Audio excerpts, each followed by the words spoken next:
Hey everybody, it's Tiffany at A Different Chick Farm and Orchard, and I'm going to go around and show you our front yard. We've got a lot of tomatoes and peppers in pots this year, trying to show our customers what you can grow in a pot and how successful it can be. You will see throughout the video we've got a couple that are getting some early blight. That is very common in our East Tennessee area. We do put hydrogen peroxide mixture on that. It's just 1 cup hydrogen peroxide to 1 gallon of water. That definitely does help. I've not done that in several weeks, so I haven't seen an issue, but I am seeing some today, so we'll probably follow that up tonight and do some more of that. So let's see what we got going on. Okay, right here we've actually got a little vintage wine, and that one's not growing too big yet, but it was probably just planted a couple weeks ago from a little bitty tiny seedling. This one is Norwood Miners. You can actually see it's growing pretty good. It's got a little dead right there, so we're just going to snap that off, get rid of that. And one right here, you could just snap that off and get rid of it too. And a little brown on that leaf, just probably got a little dry. You can see a few little spots right here. The Norwood Miner so far has not been susceptible to any funguses, bacterials or anything. We'll probably spray this one and that'll all go away. Other than that, it looks very healthy, very nice. Already getting a bunch of different little fruitlets on it. You can see a little leaf right here, so we'll spray that tonight and see if we can get rid of that. Oh, and there's a little tiny aphid. Those are different, or big problems for us here too, so we just get rid of them, squish them. Okay, this one right here is a Brad's Atomic Grape. We don't got anything growing on it this year yet. Do have some that's getting ready to bloom out, thankfully. It does have little spots on it. That one's one that we always found was a little bit more susceptible to blight. So we'll, like I said earlier, we'll be spraying that one with some peroxide. Let's see, we've got this one, and it already has quite a few fruit on it. That is a Blue Beauty. A lot of these you can get from Baker Creek, but also a lot of these actually come from Wild Boar. We love their tomatoes. They're just beautiful and amazing, and they taste really good too. This one, which looks very nice and healthy, that is a red beefsteak. So they usually tend to be pretty good and healthy. Let's see. This one needs to be tied over. We were just getting started with all that's on these. This one's a black icicle, so it'll produce a long Roma type tomato, but it'll be black, like your Cherokee purples and so forth. Not really black, but kind of purple. And actually all three of these need to be tied up. San Marzano, which is one of our favorite paste tomatoes, but it's probably an orange icicle on here. Yep, orange icicle. So all three of those are paste tomatoes. This one is growing quite beautifully. Very nice, quite large. It's got a big old tomato on it. So you can tell that even though it is in a tiny little pot, you can grow really nice fruit in it. You just got to keep it fertilized, use good soil. That's actually, that's a dad's mystery. So that happens to be one of the ones that we probably lost tags to, or it got mixed up, and we decided to plant it just to have for us. Here we've got, starts our peppers. That is an insane mystery. Another one of those that lost a tag. We couldn't sell it, so we decided to plant it. This one has grown quite nicely. Let's see. Just finished watering these because they were getting really dry. It was actually supposed to rain here all week long. It rained on the other side of town, and like literally it got to the end of our road and it stopped. So let's see, we've got a yellow Trinidad Moruga scorpion. So got all kinds of little fruitlets going on there. So hopefully we'll have some peppers soon. This one has not done as well as we would hope. It's actually a Wise Behearth. It is one of those that we've got from Baker Creek a long time ago. We've grown it for several years now. As far as I can tell, they don't sell it, and I don't think anybody else does sell it anymore. We really do like it. It is, if you can see, at all there. It's kind of got a fuzz to the skin, but this is about as big as it gets. It'll probably ripe in the next day or two, but it's got a weird kind of fuzzy, but not really fuzzy texture to it. Tastes really good too, but it produces a lot. Just doesn't, I don't think it really likes this pot real well because it's not doing as well as we would hoped. It does really good on the ground. Let's see. We'll have to dig for this one.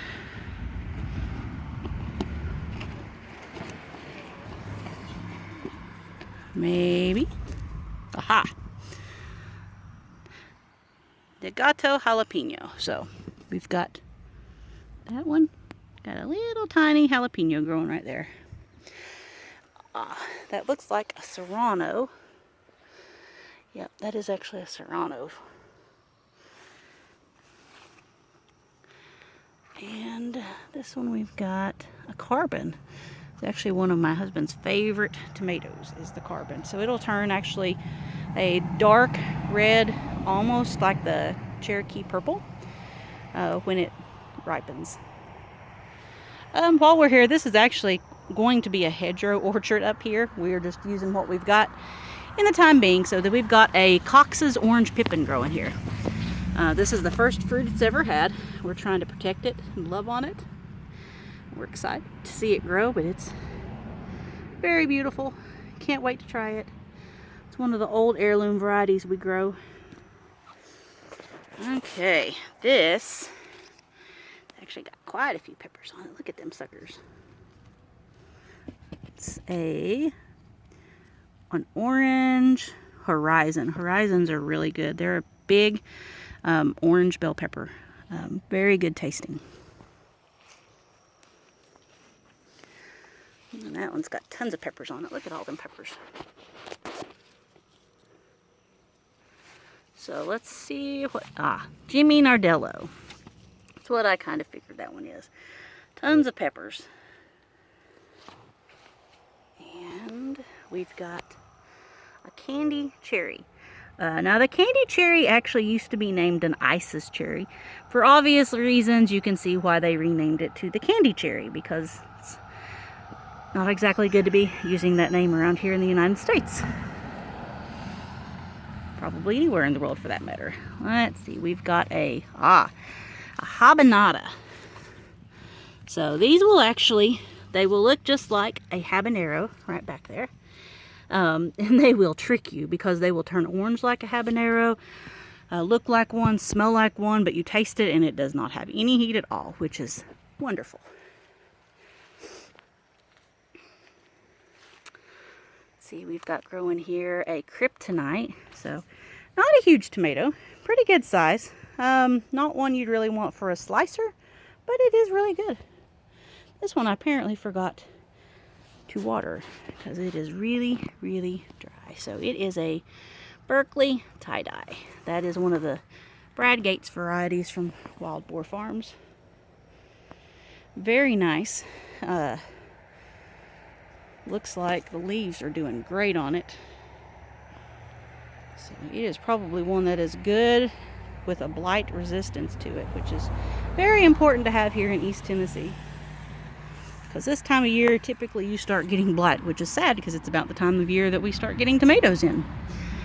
Okay, this is our Ahi Gold, and it is loaded with fruit. Lots of peppers on there. Might even be ready in the next week, maybe this weekend. Okay, we got here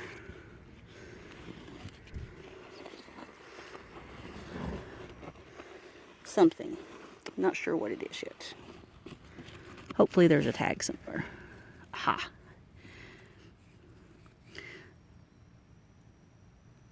Ah, that is our Chocolate Reaper. So we've not grown this one before. We actually got that from Pepper Joe's. So it is definitely a new one for us. So we'll be taking and separating some of these pods, and as soon as they start blooming, we'll pick a few and cover them and let them grow and keep seeds from them. Let's see, that looks like it is going to be a pear tomato. So let's see what we got. It also got way too dry. That's why I came out here and watered today. We were supposed to get rain and haven't, and so I just caved and decided to. That one actually is a chocolate pear. So got our seeds from Baker Creek, actually over the winter on that one, thankfully, because they ran out really quick. Let's see, that is very pretty, producing lots of fruit. Red Sugar Rush. So not grown red Sugar Rush. We have grown the Sugar Rush peach before, but never the red. So I'll tell you to begin with, it actually does look like the peach. But what the peach does, it actually has this color to begin with. And then it starts turning the beautiful orange peach color. The longer it goes, the hotter it gets. So I'm assuming when this turns red, it's going to get pretty hot too. Okay, we've got Basilio Bajo. Quite a few of those growing. It's actually very long. That's probably close to maturity there. Right there. Very nice. And over here we've got a Grape White. So this will actually be, that's the first white tomato we've ever grown. Our daughter Alyssa, she decided she wanted white tomatoes this year, so that was her pick, and that's what we went with, was the Grape White. So we've got here Amethyst Cream XL. We have grown Amethyst Cream for several years, and then noticed the XLs from Brad Gates on Wild Boar this year and decided to try them. We also tried the Amethyst Cream Crosses, which are behind our barn, and they're kind of funky looking. They don't really look like the Amethyst Cream. They look like everything else. So you can see all the crosses in there, which is really kind of cool. So we'll see what comes out of them. Actually harvested some of our first ones off of it 2 days ago, and they tasted really good. They just didn't look like your Amethyst Cream. So these got a few more days to go. They'll actually, this will turn more purple top. Okay. Beautiful pepper plant. Really pretty purple color. Pimenta Puma. So this is going to be a really hot pepper. Not sure what it's going to look like yet, other than what pictures I have seen on Baker Creek's site. So we'll see soon. This one's loaded down. This one also, you can tell, it was water deprived. That is one thing with container gardening. You have got to keep them watered and fertilized, or you will lose them. So let's see. King Naga. So if you saw a video a couple weeks ago, I actually showed you the peppers that we have planted beside our barn. And we have a few of those planted there. So this is the one that I was talking about that we have in our front yard. This one is our yellow stuffer. I just ate one of these while I was watering them. Never grown them before. Right, here's one. Apparently there has been a bird or something that decided that they liked them, because they decided to snack on it a little bit. Could have been a groundhog too. What I could tell though, we actually grow the Get Stuffed tomato, which is like a true stuffer. It has like no juice on the inside at all.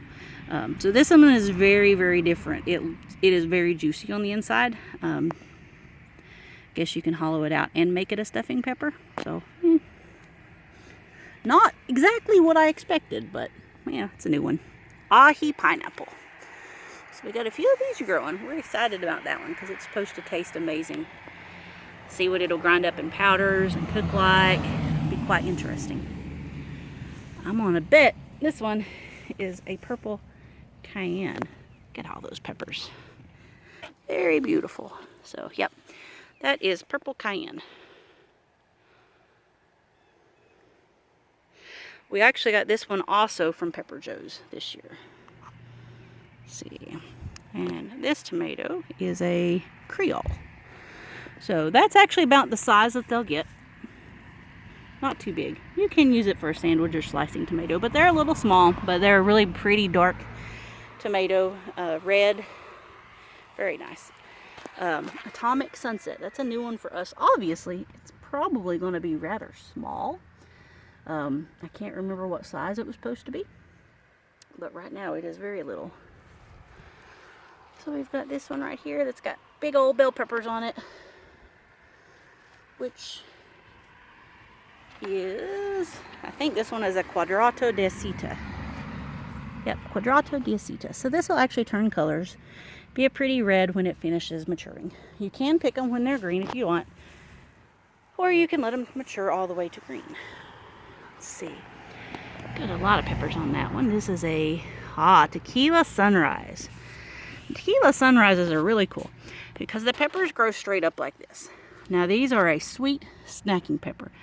Probably the best tasting sweet pepper you will ever have in your life. We tried them last year for the first time and they were amazing.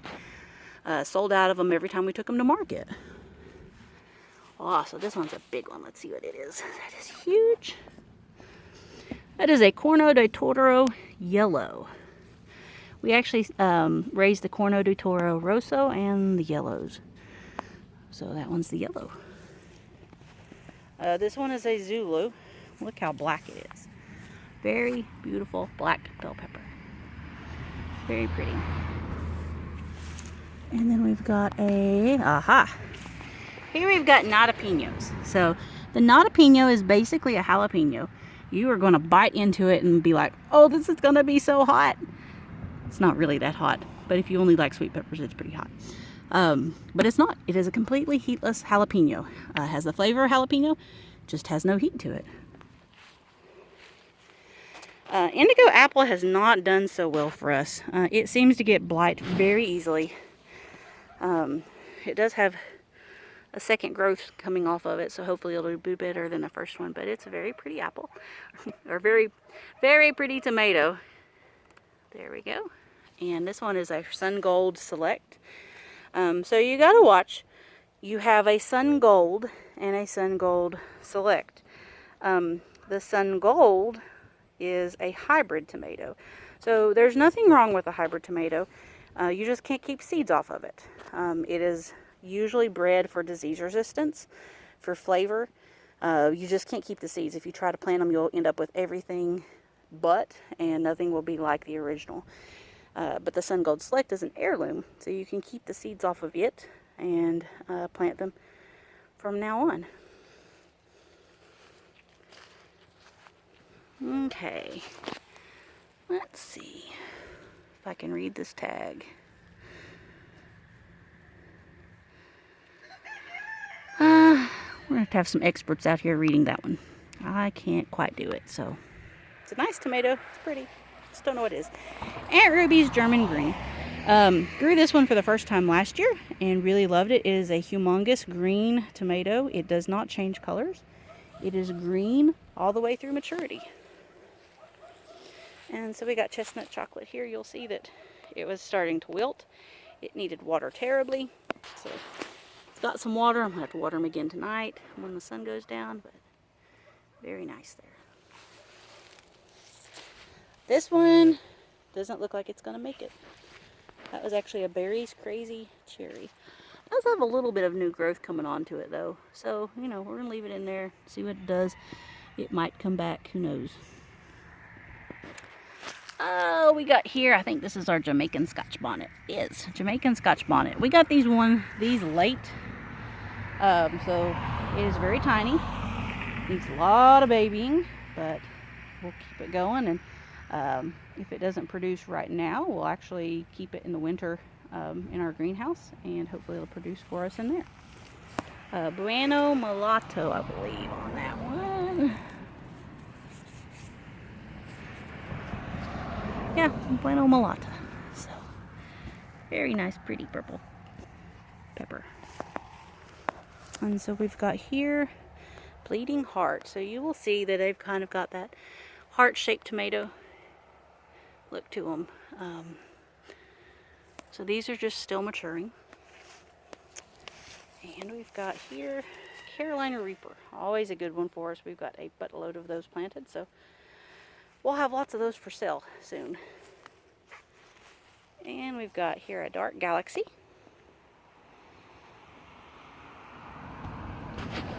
And as we go over here, got a blue gold. And there's the candy cherry. Now, a lot of you all ask about our elderberry trees and our fig trees. We've actually got them all throughout, but since we're in the front yard right now, I'll show you some of what we got on those too. This is my big elderberry tree. As you can see, very big. We actually have several of just native to East Tennessee elderberries growing by our creek.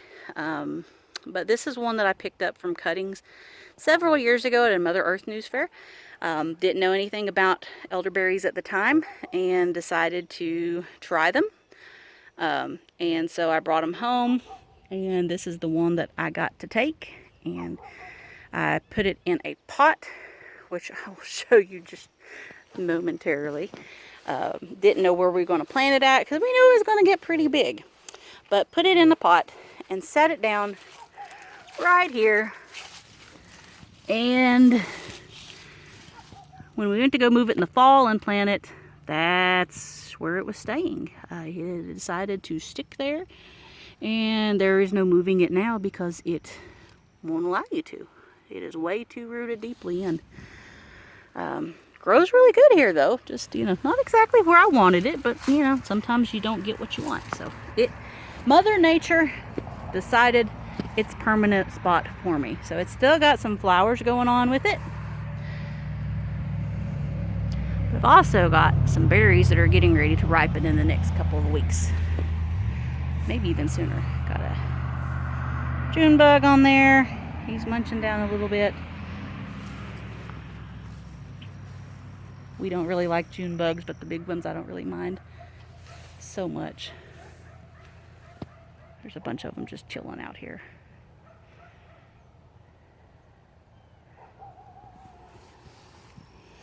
Okay, we've got some of our strawberries. This is actually a Seascape Strawberry Bed.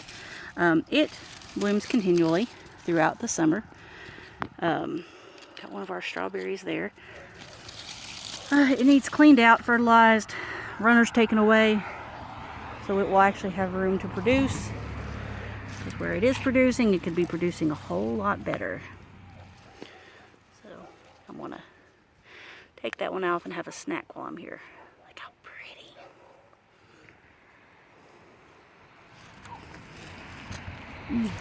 Yum. And here's another one of our Seascape beds. As you can see, a bunch of strawberries in it. Very nice colored.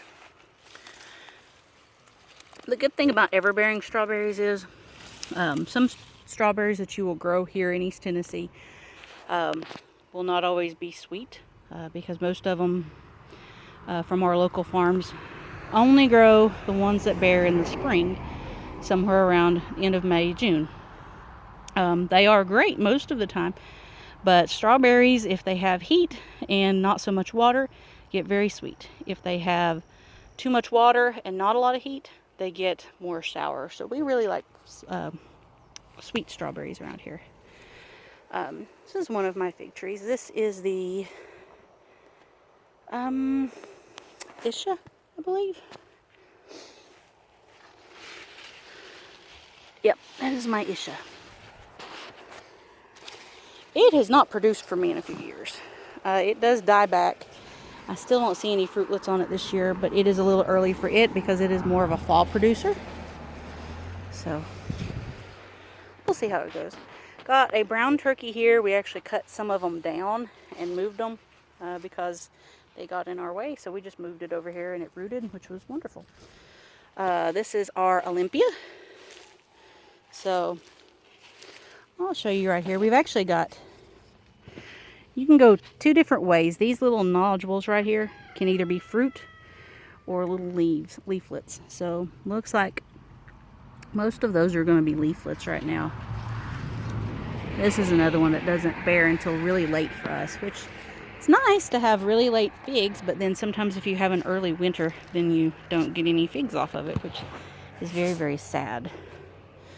Just cleaned out these strawberry beds, so they are looking pretty sad. Got to mulch them and stick some stuff back in there and fertilize them. This one is, all of this bed is our Seascape. And this one is just miscellaneous everbearing strawberries. We've also got another bed that is miscellaneous strawberries. There's everbearing, day neutral, and June bearing, early bearing. As you can see, it's been very dry here for us. So this is our white marsalis, which I've got my water hose on right now. We're over. It is also a very late producer for us, but it also is one of the biggest ones that we get growing. It gets huge. I am going to try a few different things on it this year. We actually cut a bunch off of it this spring, and it's still humongous. It was getting huge and big, and it's going to outgrow our house soon, so we have to keep cutting it back. You can kind of see all we got going here, which is a whole lot. We got a carrot bed, which is where those flowers are. We decided we'd let some of them go to flower, and they could flower or seed themselves rather than us having to do it. Got a bunch of gooseberries growing here in pots that I am trialing out, gooseberries and currants and gooseberry currant crosses. This is one of my yellow trumpet vines. Has not produced any flowers yet. The one I have by our greenhouse is producing tons of flowers right now. So this is another one of our hedgerows. We had one apple die right here, but we've actually got this one growing really good, which is a black twig, and that one, which is a Newton Pippin. So we're going to trellis them across the fence here, or not the fence, but the railings, and we'll have really nice apples. Okay, so we got our figs here, our potted figs. This one just really took off. This is our Isha Black. So they were also really dry. Let's see, we've got tons here and here, all kinds. So we're really excited about that one. This one I thought I had actually killed. It was in a tiny little pot, and I finally just repotted it, and it has got all this new growth on it, which makes me so happy. But it's my Genoa White, so I was very excited. Let's see, I think this one's Cadota. Yeah, Cadota. So got pretty figs on it. Don't got anything on this one yet. So we've got a Isha Green, Violet de Bordeaux, which we had before, and when we had goats they ate it and it never came back, never could recover. So Giant Amber. Had several of these fall off this year already, but I'm hoping it'll mature soon. That's actually maybe a day or two away from mature. Oh, and I'm not sure, because these were in our greenhouse, if this is a Breva fig or one of its main crops. I guess we will find out. So while I've got it on here, let's see.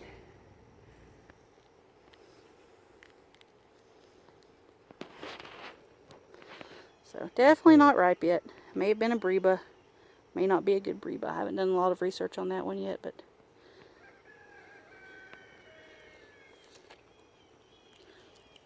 it's basically tasteless, so no fun on it.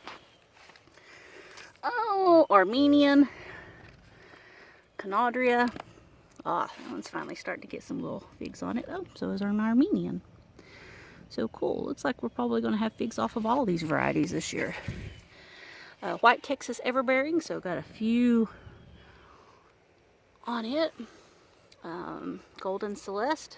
Don't got anything on it yet, but we're a little early in the year. Let's see, what was that one? Marabout.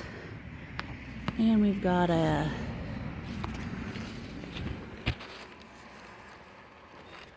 Mission. I thought we had lost all of our missions, but we've actually got one still growing. Got a Flanders fig. Oh, it's got some little fruits on it. The Mission fig is actually your basic. If you go to the stores and buy figs that are dry, that's basically what you're getting as a Mission. It's just kind of like a commercial production. Not the most flavorful, but it's really nice. So we've got, let's see, a dark